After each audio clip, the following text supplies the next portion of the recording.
ఎక్కడ ఇద్దరు ముగ్గురు నా నామాన్ని ఏకీభవిస్తారో వారి మధ్యలో నేను ఉంటానని చెప్పిన ప్రభు ఆయన పేరట నిలిచి ఉండే వారి మధ్య ఆయన నిలిచి ఉండేటువంటి దేవుడై ఉన్నాడు. ఎవరైతే ఒక మనసు కలిగి ఆయన వాక్యాన్ని వినాలని, ఆయన యొక్క వాక్కును నేర్చుకోవాలని శ్రద్ధాభక్తులతో కూడి ఉంటారో వారందరితో కూడా ఆయన మాట్లాడేటువంటి దేవుడై ఉన్నాడు. ఈ యొక్క సమయంలో దైవ గ్రంథంలో నుండి కొన్ని చక్కటి విషయాలు మనం నేర్చుకుందాం. ఆమోసు గ్రంథం 7వ అధ్యాయం మొదటి 2 వచనాలు చదవండి. కడవరి గడ్డి మొలిచినప్పుడు ప్రభు అయిన యెహోవా మిడతలను పుట్టించి దర్శన రీతిగా దానిని నాకు కనబరిచెను. ఆ గడ్డి రాజునకు రావలసిన కోత అయిన తరువాత మొలిచినది. నేలను మొలిచిన పచ్చికంతయు ఆ మిడతలు తినివేసినప్పుడు ప్రభు అయిన యెహోవా నీవు దయచేసి క్షమించుము, యాకోబు కొద్ది జనము గలవాడు, అతడు ఎలాగు నిలుచును అని నేను మనవి చేయగా యెహోవా పశ్చాత్తాపపడి అది జరగదని సెలవిచ్చెను. పరిశుద్ధ గ్రంథం అనేటువంటి బైబిల్లో ఈ యొక్క ఆమోసు గ్రంథం 30వ పుస్తకం అయి ఉంది. ఈ యొక్క ఆమోసు గ్రంథం అంతా కూడా దేవుని యొక్క ప్రత్యక్షతలు కనబడుతూ ఉన్నాయి. 8 తీర్పులను గురించిన 8 రకాలైనటువంటి ప్రజలు లేక పట్టణాల గురించినటువంటి తీర్పుల గురించి ఆమోసు ప్రవక్త ప్రవచించాడు. ఓ ప్రవక్త ప్రవచించినటువంటి ప్రవచనం నెరవేర్చబడుతుంది అని మనం గమనించాలి. దైవ గ్రంథం మనం గమనించినప్పుడు 40 మంది ప్రవక్తల చేత యొక్క దేవుని యొక్క గ్రంథం రచించబడింది. దేవుడు తన ప్రవక్తలకు చెప్పకుండా ఏది ఆయన చేయడు అనే విషయాన్ని ఆమోసు ప్రవక్త తెలియజేస్తూ ఉన్నాడు. ఒకసారి ఆ మాటను కూడా మనం చదువుదాం. ఆమోసు గ్రంథం 3వ అధ్యాయం 7వ వచనాన్ని ఒకసారి చదువుతున్నాను, గమనించండి. తన సేవకులైన ప్రవక్తలకు తాను సంకల్పించిన దాన్ని బయలుపరచకుండా ప్రభు అయిన యెహోవా ఏమీయు చేయడు. ప్రవక్తలకు చాలా ప్రత్యేకమైనటువంటి కృపను, అభిషేకాన్ని దేవుడు అనుగ్రహించాడు. ఎందుకు అంటే ప్రవక్తలు దేవుని కొరకు పనిచేయాలి. దేవుడు ప్రజలతో మాట్లాడాలి అనుకున్నప్పుడల్లా తన ప్రవక్తలకు ఆ విషయాలను తెలియజేసి ఆ విషయాలను ప్రజలకు తెలియచెప్పమని చెప్పి దేవుడు ప్రవక్తలను ఉపయోగించుకుంటూ ఉన్నాడు. బైబిల్ రాసినటువంటి దినాల్లోనే కాదు, ఈ యొక్క కడవరి దినాల్లో కూడా దేవుని యొక్క ప్రవక్తలు ఉన్నారు. చాలామందికి ఒక ఆలోచన కలుగుతుంది, ఈ రోజుల్లో కూడా ప్రవక్తలు ఉన్నారా? ఆ రోజుల్లోనే కదా ప్రవక్తలు మనం చూసాము. అప్పటి కాలంలో పాత నిబంధన కాలంలో ఉన్నారు, యేసు ప్రభు వారి కాలంలో ఉన్నారు.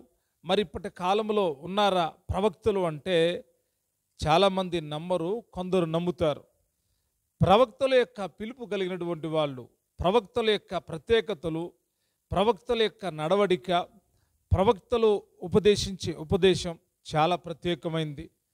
మనము వారి పిలుపుని గమనించగలిగితే ఆ ప్రవక్తల యొక్క ఫలాన్ని పొందగలుగుతాము.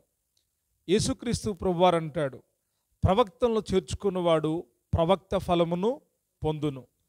ప్రవక్తల యొక్క మాటల్ని ఆయన నెరవేరుస్తూ ఉన్నాడు. అయితే ఇక్కడ మనము ఒక విషయాన్ని గమనించాలి. లోకములో అబద్ధ ప్రవక్తలు ఉన్నారు, నిజమైన ప్రవక్తలు ఉన్నారు. అబద్ధ ప్రవక్తలకు నిజమైన ప్రవక్తలకు చాలా వ్యత్యాసం ఉంటుంది.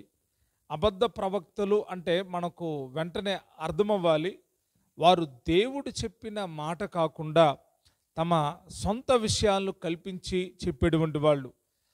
దేవుడిచ్చినటువంటి ఆ ప్రత్యేకమైన తలంపులు కలిగి, ఉద్దేశాలు కలిగి బోధించే వాళ్ళగా కాక తమ సొంత ఆలోచనల చేత బోధించే వాళ్ళే అబద్ధ ప్రవక్తలు. నేటి కాలంలో కూడా అబద్ధ ప్రవక్తలు చాలామంది ఉన్నారు. వారిని ఎలా మనం పసిగట్టగలుగుతామంటే వారు బోధించే బోధనలను బట్టి మనము పసిగట్టవచ్చు. ఆ పసికట్టడానికి కూడా దైవికమైనటువంటి జ్ఞానం కావాలి. ప్రవక్తల యొక్క ఆత్మలు మనం కనిపెట్టాలంటే మనము దేవుని శక్తి చేత నింపబడాలి. దేవుని యొక్క ప్రవక్తలను మనం కనిపెట్టాలి.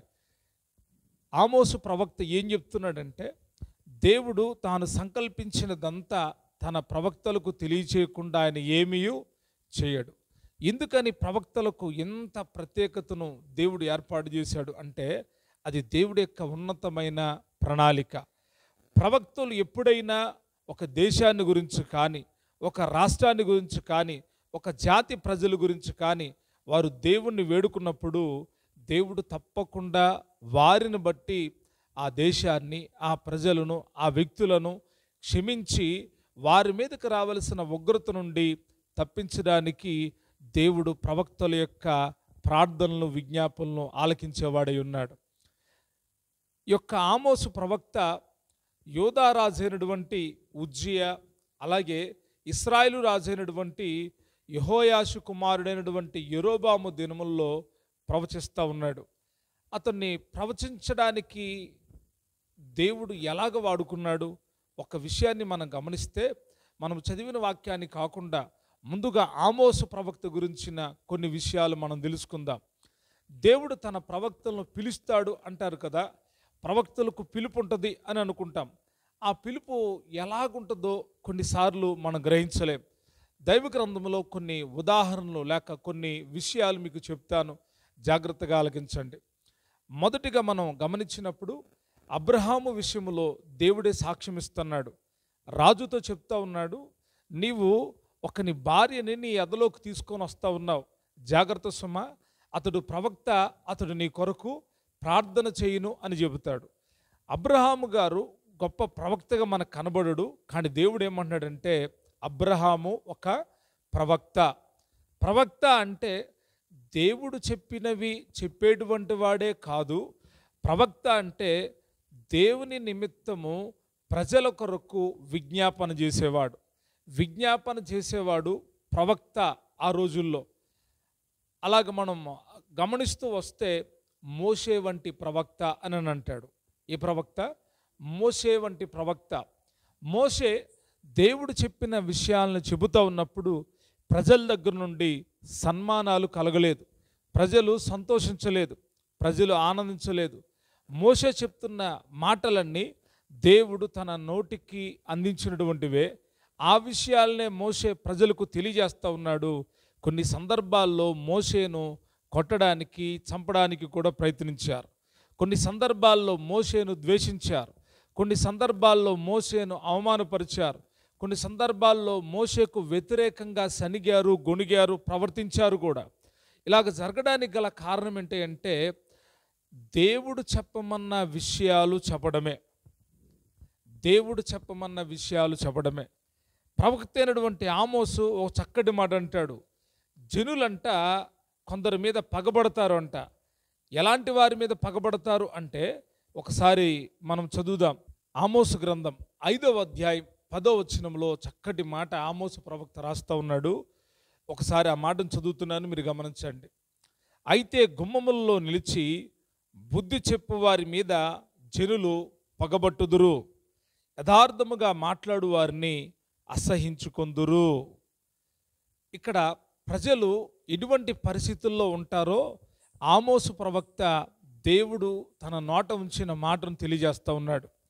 జనులు ఎలాంటి వాళ్ళ అంటే, గుమ్మములో నిలిచి బుద్ధి చెప్పు వారికి ఎలాగుంటారంట, బుద్ధి చెప్పు వారి మీద జనులు పగబడతారు. తరువాత యథార్థంగా మాట్లాడు వారిని అసహించుకుంటారు. ఎవరు బుద్ధి చెప్పేవాళ్ళు, ఎవళ్ళు యథార్థంగా మాట్లాడేవాళ్ళు అంటే, ప్రవక్తలు ప్రవచనాత్మకమైనటువంటి విషయాలను దేవుని కొరకు ఉన్నది ఉన్నట్టుగా మాట్లాడేవాళ్ళు, యథార్థంగా మాట్లాడేవాళ్ళు. గుమ్మముల్లో బుద్ధి చెప్పేవాళ్ళు, ద్వారబంధముల యొద్దే బుద్ధి కలిగించే మాటలు పలికే వాళ్ళ మీద ప్రజలు పగబడుతున్నారు అంట. నిజమేనా అంటే, దైవ గ్రంథంలో మనం పరిశీలన చేస్తే ప్రవక్తలు హింసింపబడ్డారు, ప్రవక్తలు దూషించబడ్డారు, ప్రవక్తలు అవమానపరచబడ్డారు, ప్రవక్తలు చంపబడ్డారు, ప్రవక్తలు హతసాక్షులయ్యారు, ప్రవక్తలు ఎన్నో రకములైనటువంటి శ్రమలను అనుభవించారు. తమకు ఆ పిలుపు, ఆ ప్రత్యక్షతలు వద్దని వాళ్ళు వెనుతిరిగి వెళ్ళడానికి కూడా ప్రయత్నించిన ప్రవక్తలు ఉన్నారు. అయితే దేవుడు తమతో చెప్పినటువంటి ప్రవచనాలను చెప్పినటువంటి ప్రవక్తలు ఎన్నో రకములైనటువంటి ఇబ్బందులను ఎదుర్కొన్నారు. ఈ యొక్క ఆమోసు ప్రవక్త గురించి కూడా మనం గమనించినప్పుడు, ఆమోసు అనగా భారము మోసేవాడు అని అర్థం. భారాన్ని అందరూ మోయలేరు. పేరు ఆమోసు అయినప్పటికీ అర్థము భారం మోసేవాడు అయి ఉన్నప్పటికీ భారాన్ని అందరూ మోయలేరు. ఏ భారం మోస్తా ఉన్నాడు అంటే దేవుని కొరకు ప్రజల భారాన్ని మోస్తా ఉన్నాడు. దేవుని కొరకు ఎంతటి భారాన్నైనా మోసేటువంటి వాడై ఉన్నాడు. అందుకే అతన్ని దేవుడు పిలిచాడు.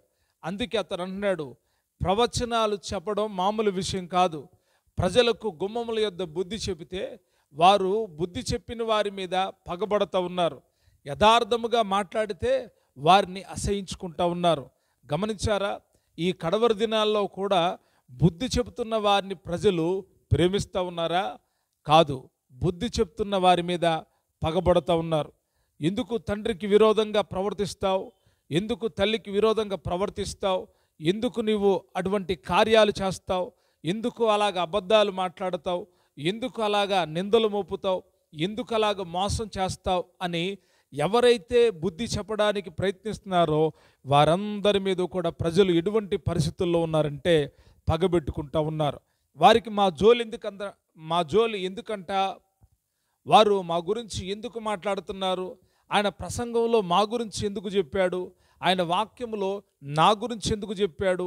నేను అలాంటి పరిస్థితుల్లో ఉన్నానని తెలిసి నా గురించి అందరికీ చెప్తాడా? నా గురించి అందరికీ చెప్పి నన్ను అవమానపరుస్తాడా అని ప్రజలు పగను పెట్టుకుంటూ ఉన్నారు. ఏంటి? దేవుడు చెప్పిన వాక్యాన్ని ఉన్నది ఉన్నట్టుగా బోధించేటువంటి బోధకులు ఎక్కడైతే ఉంటారో వారికి సన్మానాలు దొరకవు. వారికి ప్రజలు చప్పట్లు కొట్టరు. వారిని ప్రజలు సన్మానించరు. అందరినీ కాదు సుమా, కొందరిని వారు పిలుపు గుర్తెరిగిన వాళ్ళు గౌరవిస్తారు, కానీ కొందరు సహించలేరు. ఎందుకో తెలుసా?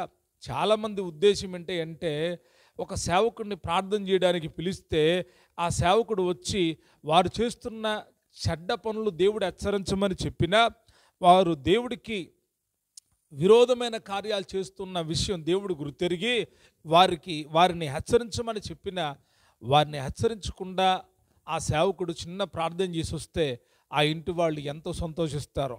అయితే ఆ ఇంటి వాళ్లకు ఇదిగో దేవుడు ఇలాగ చెబుతూ ఉన్నాడు, మీరు ఈ కార్యాలు మానివేయండి, ఈ అక్రమమైనటువంటి వ్యాపారాలు మానివేయండి, మీరు దేవునికి విరోధమైన కార్యాలు చేస్తూ ఉన్నారు, ఇవన్నీ సరి చేసుకోండి అని చెబితే ఆ కుటుంబం వారు ఆ సేవకుని మీద పగబెట్టుకుంటారు.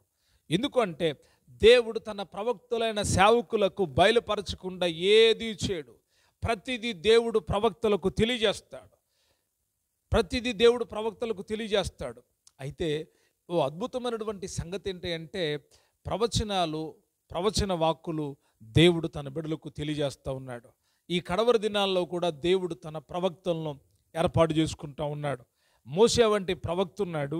మరలా మనం చదివితే సమూయేలు గ్రంథంలో మొదటి సమూయేలు గ్రంథాన్ని చదివినప్పుడు హన్న గర్భము ధరించడం, ఆ తర్వాత బిడ్డను పెంచడం, పాలు విడిచిన తర్వాత బిడ్డను తీసుకొచ్చి దేవాలయంలో పెడితే ఆ దేవాలయంలో దేవుడే సమూయేలును ప్రవక్తగా ఎన్నుకున్నాడు. ఎప్పుడు అంటే బాలుడయ్యుండి దేవుని యొక్క మందిరములో పనిచేసేటప్పుడే దేవుడు ప్రవక్త యొక్క అభిషేకాన్ని సమూయేలుకి ఇచ్చాడు. దేవుడు ప్రవక్త యొక్క అభిషేకాన్ని సమూయేలు మీద ఉంచాడు. సమూయేలుకు తెలియజేస్తూ ఉన్నాడు. అక్కడ గొప్ప దైవజనుడైనటువంటి ప్రవక్త అయినటువంటి ఏలి అక్కడున్నాడు. అతని మాట చప్పున అనేకుల జీవితాలు బాగున్నాయి. అతడు మాట సెలవిచ్చినప్పుడు అనేక కార్యాలు దేవుడు జరిగిస్తూ వచ్చాడు. అతని మాట కోసం జనులు వేచి ఉండేవాళ్ళు. సమూయేలు పుట్టడానికి గల కారణం కూడా ఏలి చెప్పినటువంటి ప్రవచనమే, ఏలి చెప్పినటువంటి వాక్యే. అయినప్పటికీ దేవుని యొక్క ఉద్దేశం గొప్పది. బాలుడుగా ఉండి పనిచేస్తూ ఉంటే ఆ బాలుడైనటువంటి సమూయేలును దేవుడు వాడుకున్నాడు. ఆ బాలుడైన సమూయేలును రాత్రి పిలిచి జరగబోయేటువంటి ఉదాంతాన్ని, జరగబోయేటువంటి సంగతిని సమూయేలుకు తెలియజేశాడు. సమూయేలుకు అర్థం కాల. దైవజనుడు పిలుస్తున్నాడేమో అనుకుంటున్నాడు. చిన్న వయసులోనే అభిషేకించబడ్డాడు ఓ ప్రవక్తగా. చిన్న వయసులోనే. ఇలా మనం గమనిస్తూ వెళ్తే దేవుడి యొక్క ఉన్నతమైనటువంటి పిలుపులు ఎన్నో ఉన్నాయి. ఏలియా దగ్గర పనిచేయడానికి ఎలీషా తన యొక్క 12 అరకలు దున్నుతున్నప్పుడు ఏలియా పిలిచాడు. తన దుప్పటి ఎలీషా మీద వేస్తే ఎలీషా వెంబడించి ప్రవక్తతో నడిచి ప్రవక్త యొక్క అభిషేకాన్ని కలిగి జీవించాడు. ఈ రీతిగా ప్రవక్తలు అనేకులున్నారు. ఒక్కొక్కరిని ఒక్కొక్క రీతిగా. ఇర్మియా అంటాడు, నేను బాలుడనై ఉన్నప్పుడే నీవు నన్ను ఏం చేశావు? ఏర్పాటు చేశావు. నేను తల్లి గర్భంలో ఉన్నప్పుడే నన్ను ప్రవక్తగా నీవు నియమించావు అని గుర్తెరిగి ప్రవచనమెత్తి చెబుతూ ఉన్నాడు. ఈ రీతిగా ఒక్కొక్కరు పిలుపులు విశేషంగా ఉంటే ఈ యొక్క సమయంలో మనం ధ్యానిస్తున్నటువంటి ఆమోసు ప్రవక్త చాలా ప్రత్యేకమైనటువంటి ప్రవక్త. ఎవరు ఈ ప్రవక్త? ఎటువంటి వాడంటే అంటాడు, ఒక మాట చదువుదాం. 7వ అధ్యాయం. తన సాక్ష్యాన్ని ఒక యాజకుడితో పంచుకుంటున్నాడు. తన సాక్ష్యం ఈ రీతిగా చెబుతున్నాడు. అందుకు ఆమోసు అమజ్యాతో ఇట్లనెను, నేను ప్రవక్తనైన్ను కాను, ప్రవక్త యొక్క శిష్యుడనైన్ను కాను, కానీ పశువుల కాపరినై మేడి పండ్లు ఏరుకుని వాడను. నా మందలు నేను కాచుకొనుచుండగా యెహోవా నన్ను పిలిచి, నీవు పోయి నా జనులకు ఇశ్రాయేలు వారికి ప్రవచనము చెప్పుమని నాతో సెలవిచ్చాను. ఆమోసు ప్రవక్త తన సాక్ష్యాన్ని చెప్తున్నాడు యాజకుడైనటువంటి అమజ్యాతో. ఎందుకు చెబుతా ఉన్నాడంటే, దేవుడు బయలుపరిచిన విషయాన్ని అందరూ ప్రకటన చేస్తారు. అయితే కొందరు ప్రకటించట్లేదు. ఎందుకు అంటే ఆ ప్రకటన వల్ల వారికి శ్రమ కలుగుతుంది. ఆ ప్రకటన వల్ల వాళ్ళ ప్రాణాలు పోగొట్టుకోవచ్చు. ఆ ప్రకటన వల్ల వారి మీద ప్రజలకు పగ పెరుగుతుంది. ఆ ప్రకటన వల్ల వారి కుటుంబంకి ఏదైనా ఆపద సంభవించవచ్చు. అయితే కొందరు పలకట్లేదంట. ఆమోసు ప్రవక్త మాత్రం దేవుడు తనతో చెప్పిన విషయాలను ప్రవచిస్తూ వచ్చాడు. అయితే యాజకుడైనటువంటి అమజ్యా ఆమోసు యొక్క ప్రవచనాలు విని ఒక మాట అంటున్నాడు. ఏమన్నాడు తెలుసా? ఈ బేతేలు పట్టణము రాజధాని పట్టణము, నువ్వు యెరోబాము చచ్చిపోతాడు, ఇశ్రాయేలులందరూ చెరపట్టబడతారు అని ప్రవచిస్తున్నావే, ఈ ప్రవచనాలు ఇక్కడ చెప్పమాకు, దయచేసి నువ్వు ఇక్కడ నుంచి వెళ్ళిపో అని చెప్పి అంటాడు. దీర్ఘదర్శి అని సంబోధిస్తూ ఉంటాడు. ఒకసారి ఆ మాట కూడా చదువుదాం. 12వ వచనం, 7వ అధ్యాయం 12వ వచనం. మరియు అమజ్యా ఆమోసుతో ఇట్లెన్నో, దీర్ఘదర్శి తప్పించుకొని యోధా దేశానికి పారిపోము, అచ్చటనే భత్యం సంపాదించుకొనుము, అచ్చటనే నీ వార్త ప్రకటించుము. బేతెలు రాజు యొక్క ప్రతిష్ఠిత స్థలము రాజధాని పట్టణమై ఉన్నందున నీవెక్కను దానిలోనైను నీ వార్తను ప్రకటన చేయకూడదు. ఒక యాజకుడు ప్రవక్తను బెదిరిస్తూ ఉన్నాడు. ఒక యాజకుడు ప్రవక్తను పారిపోమని చెప్తున్నాడు. ఇది బేతేలు యొక్క రాజధాని పట్టణం, నువ్వు యెరోబాము గురించి చెబుతున్నావు, దయచేసి నువ్వు పారిపో, అక్కడికి వెళ్ళి నువ్వు అక్కడ ఈ మాటలు చెప్పుకొని భత్యం సంపాదించుకో. దేవుడు నీతో మాటలు చెప్తాడు కదా. ఎందుకంటే ఆ దినాల్లో ఎవరైనా దేవుని యొక్క ప్రవక్తలు ప్రవచనాలు చెప్పినప్పుడు ఆ ప్రవక్తలు దగ్గరికి వెళ్ళేటువంటి ప్రజలు కానుకను తీసుకుని వెళ్ళేవాళ్ళు, ఉట్టి చేతులతో వెళ్ళేవాళ్ళు కాదు. బాగా గుర్తుపెట్టుకోండి, దేవుని యొక్క ప్రవక్తలు ఎక్కడైనా ఉన్నారని తెలిస్తే వారు వెళతా ఉట్టి చేతులతో ఆ ప్రవక్త దగ్గరికి వెళ్ళేవాళ్ళు కాదు. ఇది ఎప్పటి నుంచి ఉందంటే పూర్వకాలం నుండి కూడా, ప్రవక్తలున్న దగ్గర నుండి కూడా ప్రజల యొక్క అలవాటు అది. ప్రజలు అలవాటు చేసుకున్నారు ఆ రీతిగా. మీకు ఒక సందర్భాన్ని గుర్తు చేస్తాను. సౌలు గాడిదలు బాగొట్టుకున్నాడు కదా. గాడిదలు బాగొట్టుకున్నప్పుడు ఇంకెళ్ళిపోదాము, మనకి గాడిదలు ఇంకా దొరకట్లేదు, వెతికారు దొరకట్లేదు, మరి వెళ్ళిపోదాము, మనకి ఇంకా మన గాడిదల గురించి చెప్పేవాళ్ళు ఎవరు లేరు అనుకుంటున్న టైంలో ఆ పనివాడు అంటాడు, ఇదిగో ఈ పట్టణంలో ఒక దైవజనుడు ఉన్నాడు, అతడు ఏ మాట చెబుతాడో ఆ మాట నెరవేర్చబడుతుంది, మనం అతని దగ్గరికి వెళ్దాము అంటే వెంటనే సౌలు అన్నాడు కదా, మరి మనం అతని దగ్గరికి వెళ్ళటానికి మన దగ్గర ఏమీ లేదే, మనం తెచ్చుకున్నవన్నీ కూడా అయిపోయినాయి, మనం ఇంకా తిరిగి వెళ్ళాల్సిన పరిస్థితే, మన దగ్గర ఏమీ లేదంటే పనివాడు నా దగ్గర చిన్న కానుకుంది తీసుకొని వెళదాం. ఎందుకు అంటే ప్రవక్తల దగ్గరికి ఏ మనుషులు వచ్చినా వారు ఒట్టి చేతులతో వచ్చేవాళ్ళు కాదు. ఎందుకో తెలుసా? వారు ప్రార్థన చేయించుకోవడానికి వచ్చినా, మాటలు వినడానికి వచ్చినా వారు వట్టి చేతులతో కనబడేవాళ్ళు కాదు. ఏదో ఒక కానుకను, వస్తు రూపంగాను ధన రూపంగాను ఏదో ఒక కానుకను ఆ యొక్క ప్రవక్తలకు ఇచ్చేవాళ్ళు. అది వారి యొక్క అలవాటు.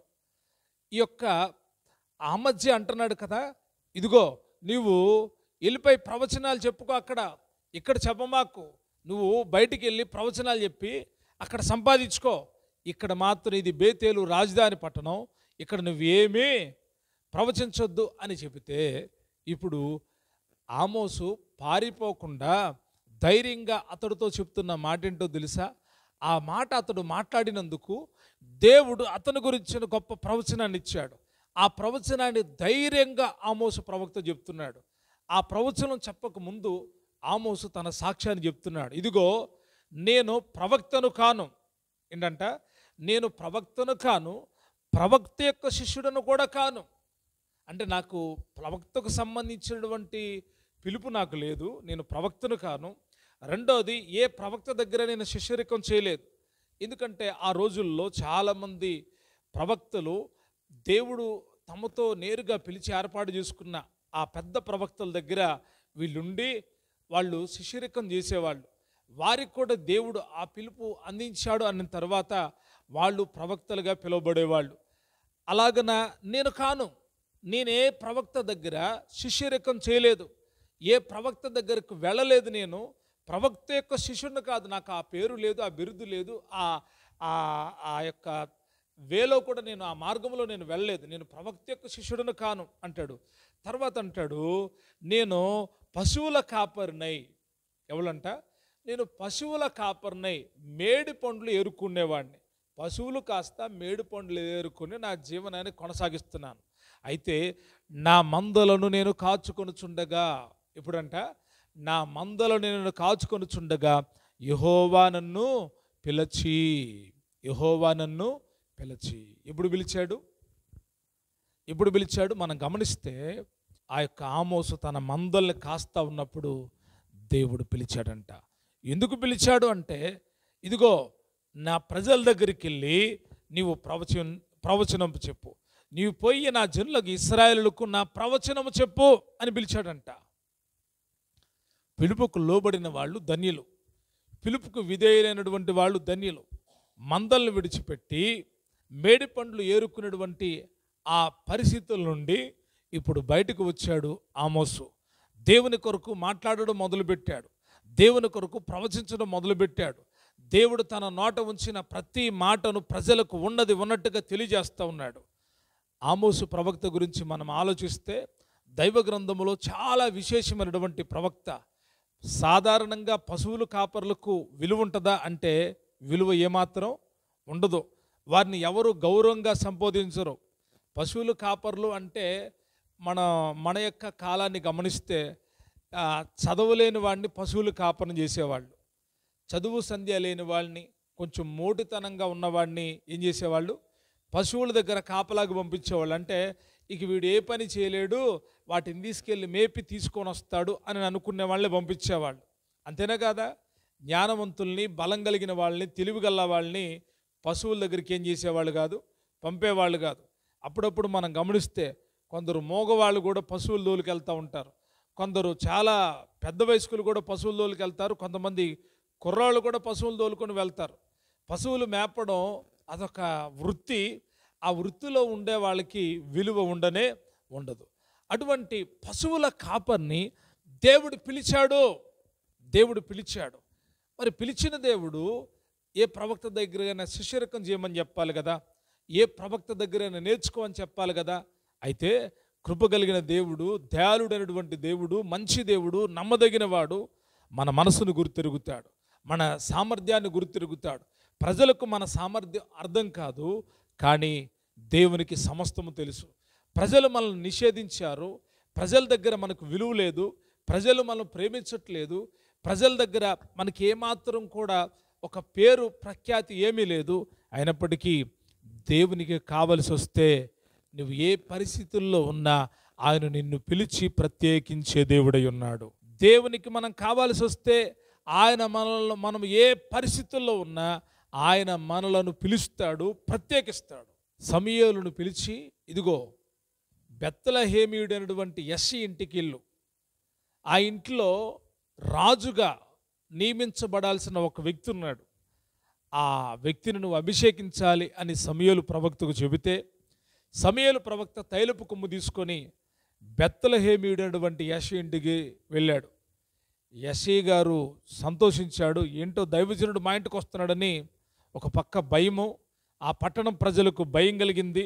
అయినప్పటికీ ఆ పట్టణ ప్రజలు అడుగుతారు, అయ్యా సమాధానంతో వస్తున్నావా అని అడుగుతున్నారు. ఎందుకంటే ప్రవక్త వస్తున్నాడంటే ఆయన నోటి నుండి మంచి మాట రావచ్చు, శాపవచనం రావచ్చు, ఆజ్ఞ రావచ్చు, బుద్ధి కలిగించే మాటలు రావచ్చు.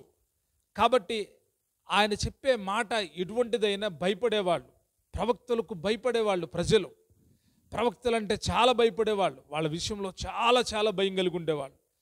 గ్రామము దాటి ఆ బెత్లెహేమీయుడైనటువంటి యెష్షయి ఇంటికి వచ్చినప్పుడు, ఆ ఇంట్లోకి వచ్చినప్పుడు యెష్షయి యొక్క పెద్ద కుమారుని చూసి సమూయేలు అనుకుంటున్నాడంట, బా ఇతడే ఎవళ్ళు, ఇతన్ని అభిషేకించాలి అనుకున్నాడంట. అతడు హైట్ని చూసి, అతని బలాన్ని చూసి అతన్ని అభిషేకించాలనుకున్నాడంట.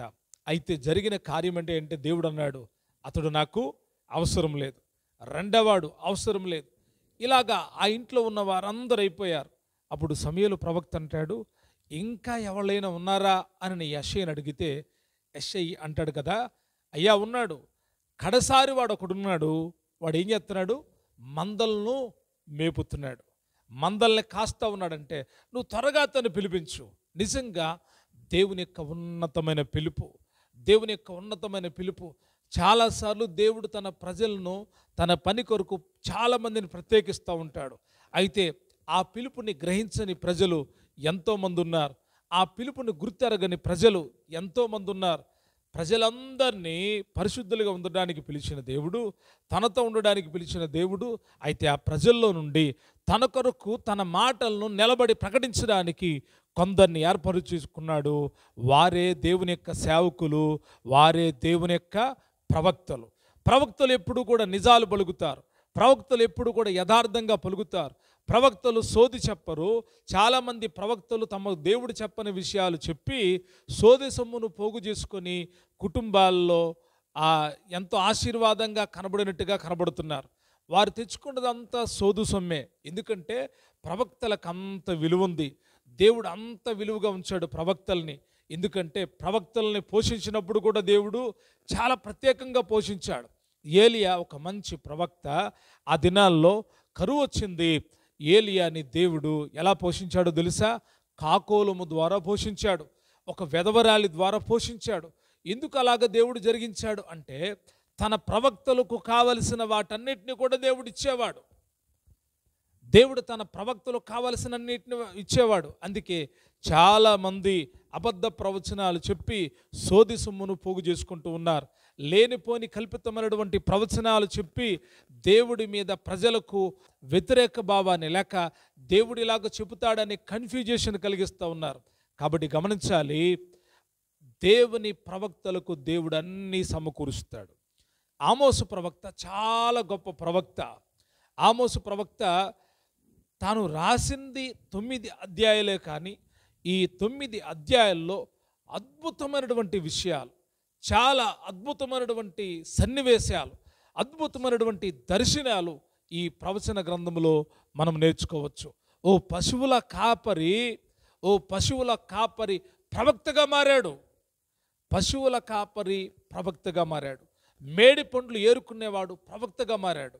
దేవుని యొక్క కృప ఎంత గొప్పదో!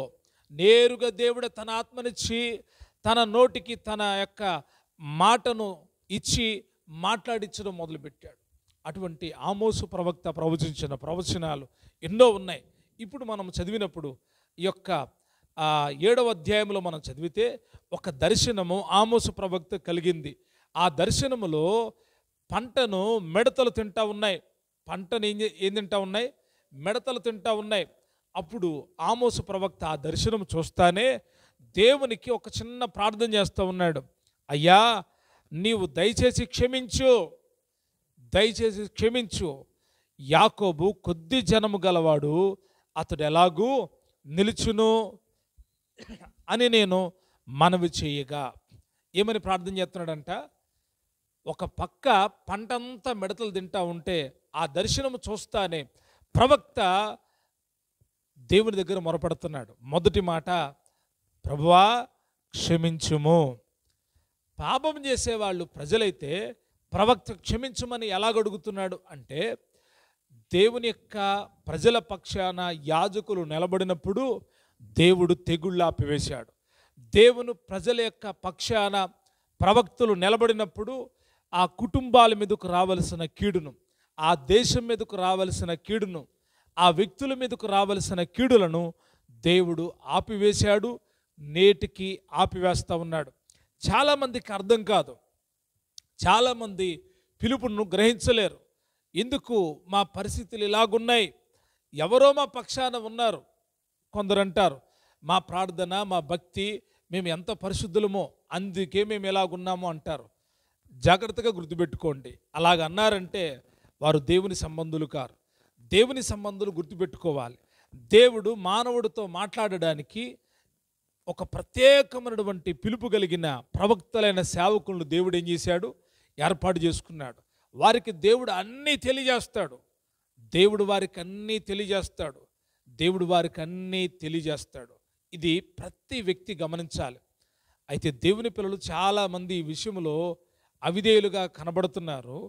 దేవుని పిల్లలు చాలామంది ఈ విషయంలో అర్థం చేసుకున్నటువంటి వాళ్ళుగా కనబడుతున్నారు. దేవుని పిల్లలు గమనించాలి, తెలుసుకోవాలి. ప్రవక్తలకు దేవుడు సమస్తం ఏం చేస్తాడు? బయలుపరుస్తాడు. వారి ప్రార్థన దేవుడు వింటాడు. ప్రవక్త యొక్క ప్రార్థన చాలా ప్రాముఖ్యమైంది. ఇక్కడ పెద్ద ప్రార్థన చేయట్లా, దర్శనం చూసి ఏదో చేసేమని అడవుడు చేయట్లా. ఆమోసు ప్రవక్త ఏమని ప్రార్థన చేస్తున్నాడు తెలుసా? దేవా క్షమించు. ఏం చెయ్యి? క్షమించు. మిడతలు వచ్చిన ఈ పంట మీదకి అంటే కీడు రాబోతుంది అని ఆమోసు ప్రవక్తకు అర్థమైంది. ఇప్పుడు కీడు నుంచి తప్పించబడాలంటే ప్రజలు ఇంకా వేడుకోక మునిపే ప్రజల పక్షాన ప్రవక్త నిలబడుతున్నాడు. నిజమేనా అంటే అవును, ప్రజల పక్షాన నిలబడేవాడే ప్రవక్త. ప్రజలు బాగుండాలని కోరుకునేవాడు ప్రవక్త. ప్రజలు అభివృద్ధి చెందాలని కోరుకునేవాడు ప్రవక్త. ప్రజలు పరిశుద్ధులై ఉండాలని కోరుకునేవాడు ప్రవక్త. ప్రజలు ప్రభు రాకడ కొరకు చేరాలని కోరుకునేవాడు ప్రవక్త. వారి కొరకు ఉపసిస్తాడు, వారి కొరకు ప్రార్థిస్తాడు, వారి కొరకు కన్నీరు కారుస్తాడు, వారిని హెచ్చరిస్తాడు, వారిని గద్దిస్తాడు, వారిని సరైన త్రోవలో పెట్టడానికి పలుమార్లు వారితో మాట్లాడతాడు, వారి కొరకు విజ్ఞాపన చేస్తాడు. అటువంటి వాడే ప్రవక్త. ఈ ఆమోసు ప్రవక్త పిలుపునకు లోబడి తాను కొనసాగుతున్నటువంటి ఆ యొక్క ఆధ్యాత్మిక జీవితంలో ఓ దర్శనములో మిడతలు తింటున్న పంటను చూసి అతడికి అర్థమైపోయింది, ఇశ్రాయేలు కొద్ది జనమేనాయన, ఆ పంట తినివేయబడితే వీళ్ళందరూ నాశనానికి వెళ్ళిపోతారని గమనించి అంటాడు, మొదట క్షమించమని అడుగుతున్నాడు. ఎవరు అడిగారు? ప్రజలందరూ అడిగారా? ప్రజలందరూ అడగల. ప్రజలందరి పక్షాన ఈ ప్రవక్త అయినటువంటి ఆమోస్ అంటున్నాడు, నీవు దయచేసి క్షమించు, యెహోవా దయచేసి క్షమించయ్యా అని అక్కడతో ఆగకుండా అక్కడతో ఆగకుండా ప్రవక్త అయినటువంటి ఆమోస్ అంటున్నాడు, యాకోబు కొద్ది జనము గలవాడు, అతడు ఎలాగ నిలుచును? అతడు కొద్ది జనమేనయ్యా. నువ్వు మిడతలను పంపితే ఆ ప్రజలు ఏం చేయలేరు? నిలబడలేరు. నువ్వు మిడతలను పంపితే ఆ ప్రజలు నిలబడలేరయ్యా. దయచేసి క్షమించు, నీవు దయచేసి క్షమించు. యాకోబు కొద్ది జనం గలవాడు నిలబడలేడయ్యా అని నేను యెహోవా యొద్ద విజ్ఞాపన చేస్తే, నేను యెహోవా యొద్ద మనవి చేస్తే, ప్రార్థన చేస్తే ఆయన ఆ ప్రార్థన విని అంటాడు ప్రవక్త, యెహోవా పశ్చాత్తాపపడి అది జరుగుదని సెలవిచ్చాను. దేవుని యొక్క పశ్చాత్తాపం ప్రవక్త చూడగలిగాడు. దేవుడి కన్నీళ్లు మానవుడు చూడగలిగితే అయ్యో నేను ఎంతగా దేవుని దుఃఖపెడుతున్నాను అని ఆలోచించగలుగుతాడు. దేవుడి యొక్క కన్నీళ్లు మానవుడికి అర్థం కావట్లేదు. ఆ ప్రజల పక్షాన ప్రవక్త నిలబడి, అయ్యా క్షమించయ్యా, యాకోబు స్వల్ప జనమయ్యా, నువ్వు ఇంత ఇబ్బంది పెడితే ఎలాగ నిలబడతాడు అని వేడుకుంటే దేవుడే దేవుడే దేవుడే పశ్చాత్తాపపడి మనసులో కలత చెంది, అయితే నేను ఆ కీడు వారికి చేయను, వారిని నాశనం చేయను, వారి పంట మీదకి మిడతలు నేను పంపను, వారిని నాశనం చేయను అని దేవుడి తీర్మానం చేసుకొని మరలా ప్రవక్తతో చెప్తున్నాడంట, నేను ఆ యొక్క పని చేయను, నేను ఆ యొక్క కార్యము చేయను. ప్రియదేవుని బిడ్డలారా గమనించండి, ఈ కడవరి కాలంలో మనం ఉన్నాం. ఈ కడవరి కాలంలో ప్రవక్తల యొక్క ఉపదేశాలు మనకు చాలా ప్రాముఖ్యమైనవి. ప్రవక్తల యొక్క బోధ చాలా ప్రాముఖ్యమైనది. ప్రవక్తల బోధ నిన్ను పరలోకానికి తీసుకుని వెళుతుంది. ప్రవక్తల యొక్క ఆశీర్వాదం నీకు ఆశీర్వాదంగా ఉంటుంది. ప్రవక్తల యొక్క ఫలము మీరు పొందుకోగలుగుతారు. కొద్దిగా బ్రీఫ్గా మనం ఆమోసు ప్రవచించినటువంటి ప్రవచనాల్లో ఒక్క విషయాన్నే మనం తెలుసుకున్నాం. ఆమోసు ప్రవక్త గురించి మనం నేర్చుకున్నాం. దేవుడు తను వాడుకోవాలి అనుకుంటే పశువుల కాపరిని పిలవచ్చు, గొర్రెల కాపరులను పిలవచ్చు, దేనికి పనికిరాని వారిని కూడా ఆయన ఏం చేయొచ్చు, పిలవచ్చు. కొత్త నిబంధనలో మనం గమనిస్తే చేపలు పట్టే జాలను ఆయన పిలిచాడు, సుంకము వసూలు చేసే వాళ్ళని పిలిచాడు. ఆయన పిలుపు చాలా ప్రత్యేకమైంది. విలువ లేని వాళ్ళని ఆయన పిలిచాడు, విలువ కలిగిన వాళ్ళని కూడా ఆయన పిలిచాడు. అయితే ఆయన తను తాను ప్రత్యేకించి వారిని అభిషేకించి తన పని కొరకు తన ఆత్మను వారిలో ఉంచి వారిని వాడుకుంటూ ఉన్నాడు, వాడుకోవడానికి పిలుస్తూ ఉన్నాడు. కాబట్టి పిలుపును గ్రహించి ప్రతి ఒక్కరు నడుచుకుందురుగాక. ప్రవక్త యొక్క మాటలు వింటే నువ్వు దీవించబడతావు, ప్రవక్తను చేర్చుకుంటే నువ్వు ఆశీర్వదించబడతావు. ఎప్పుడైనా ప్రవక్తల దగ్గరికి వెళ్ళేటప్పుడు ఎలాగ వెళ్ళాలో నువ్వు తెలుసుకున్నావు. వట్టి చేతులతో ప్రవక్తలను ఎన్నడూ కూడా ఏం చేయకూడదంట, దర్శించకూడదు. అది దేవుడు నియమించిన క్రమం. ఈ విషయాలు నువ్వు తెలుసుకోగలిగితే ప్రవక్తలకు నువ్వు చేసిన దానికి ప్రతిఫలం పొందుకుంటావు. ప్రవక్తలను చేర్చుకునేవాడు ప్రవక్త ఫలాన్ని పొందుతాడు. ఎందుకంటే ప్రవక్త ప్రజల కోసం నిలబడతాడు, ప్రజల కోసం ప్రార్థిస్తాడు. అతడు ఏ హెచ్చరిక చేసినా అది దేవునిదై ఉంటుంది, దేవుడు దాన్ని నెరవేరుస్తాడు. ప్రవక్తల విషయంలో జాగ్రత్త కలిగి నడుచుకోండి, ప్రవక్తలను చేర్చుకోండి, ప్రవక్త ఫలాలను పొందండి. దేవుడు ఆ కృపను మీకు అనుగ్రహించునుగాక. దేవుడు ప్రవక్తలను గురించిన జ్ఞానం మీకు కలుగు చేయునుగాక. అందరూ ప్రవక్తలు కాదు, అందరూ ప్రవక్తలు కాదు, ఏవో 2-3 జరిగినాయండి, 3 జరగలేదండి అని కాదు. ప్రతి దానికి వివరణిస్తాడు ప్రవక్త, ప్రతి దాన్ని తెలియజేస్తాడు ప్రవక్త.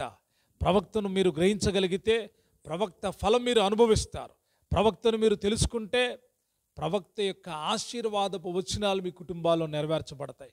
కాబట్టి పిలుపుడుకు తగినట్టుగా నడిచే ప్రవక్తల గురించి దైవభక్తి కలిగి నడుచుకోండి. ఆమోసు ప్రవక్త గురించి కొన్ని విషయాలు మనం నేర్చుకున్నాం. ఈ విషయాలు మీ హృదయములో పరిశుద్ధాత్ముడు ద్వారా ముద్రించబడునుగాక. మీ జీవితాలకు ఆశీర్వాదం కలుగు చేయునుగాక.